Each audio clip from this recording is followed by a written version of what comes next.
بسم اللہ الرحمن الرحیم۔ السلام علیکم۔ روزانہ واقعات کے لیے ہمارے چینل کو لازمی طور پہ سبسکرائب کر دیں۔ محب تبری نے اپنی کتاب الریاض النظرہ میں تحریر فرمایا ہے کہ ایک مرتبہ حلب کے کچھ رافضیوں نے لاکھوں اشرفیوں کی رقم اور بے شمار تحفہ امیر مدینہ کی خدمت میں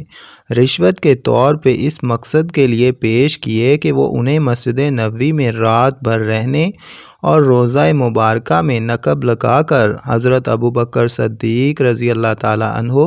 اور حضرت عمر فاروق رضی اللہ تعالیٰ عنہ کے مبارک جسموں کو قبر انور سے نکال کر لے جانے کی اجازت دے۔ رشوت بدکار امیر لالچ کا شکار ہو گیا اور ان خونخوار درندوں کو مسجد نبوی میں رات بھر رہنے اور اپنا منصوبہ پورا کر لینے کی اجازت دے دی، اور مسجد نبوی کے شیخ القدام شمس الدین ثواب کو حکم دے دیا کہ جس وقت رات میں ان روافض کا گروہ مسجد نبوی میں داخل ہونا چاہے ان کے لیے دروازہ کھول دینا۔ شمس الدین ثواب کا بیان ہے کہ آدھی رات کو 40 آدمیوں کا گروہ کدال، پھاوڑے اور دوسرے کھدائی کے آلات و سامان سے مسلح ہو کر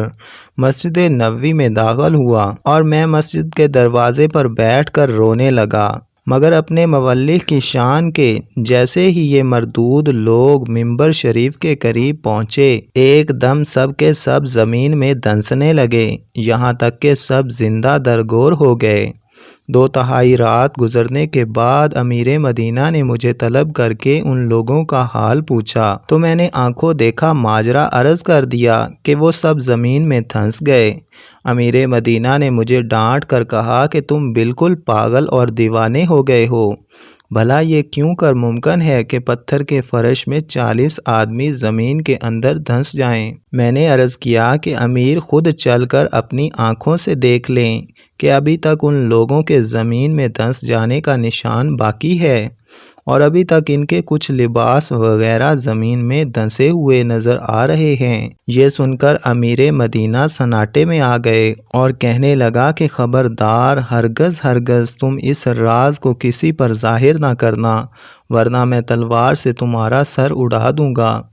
زمانہ ماضی میں دشمنان اسلام نے حضور اکرم صلی اللہ علیہ وآلہ وسلم کی توہین اور ایذا رسائی کے لیے کیسی کیسی خوفناک سازشیں اور کیسے کیسے گندے اور گھناؤنے منصوبے بنائے، مگر اللہ تعالیٰ کا وعدہ کتنا حق اور سچا ہے۔ واللہ یسمک من الناس، یعنی اے محبوب، اللہ تعالیٰ آپ کو لوگوں سے بچائے گا۔ کفار مکہ بڑی بڑی کوششیں اور انتہائی جدوجہد کرتے رہے کہ پیغمبر اسلام کا خاتمہ کر کے اسلام کا نام و نشان مٹا دیں۔ کبھی رات میں کاشانہ نبوت کا محاصرہ کر کے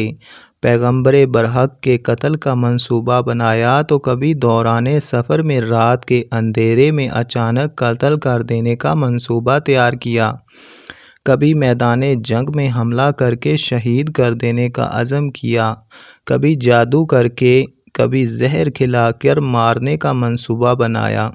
غرض پیغمبر اسلام کے نام و نشان کو مٹا دینے کے لیے کوئی ایسی دسیسہ کاری نہیں تھی جس کو کفار نے نہ کیا ہو، لیکن ہر موقع پر خدا کا وعدہ پورا ہوا، اور جب بھی کفار نے کوئی سازشی حملہ کیا اور چراغ نبوت کو بجھا دینے کا ارادہ کیا، تو اللہ کی طرف سے ایسی نصرت و حفاظت کا سامان ہو گیا کہ کفار کے سارے منصوبے خاک میں مل گئے۔ سبحان اللہ۔ دوستو، ایسی ہی مزید اچھی ویڈیوز اور روزانہ واقعات کے لیے ہمارے چینل کو لازمی طور پہ سبسکرائب کر دیں۔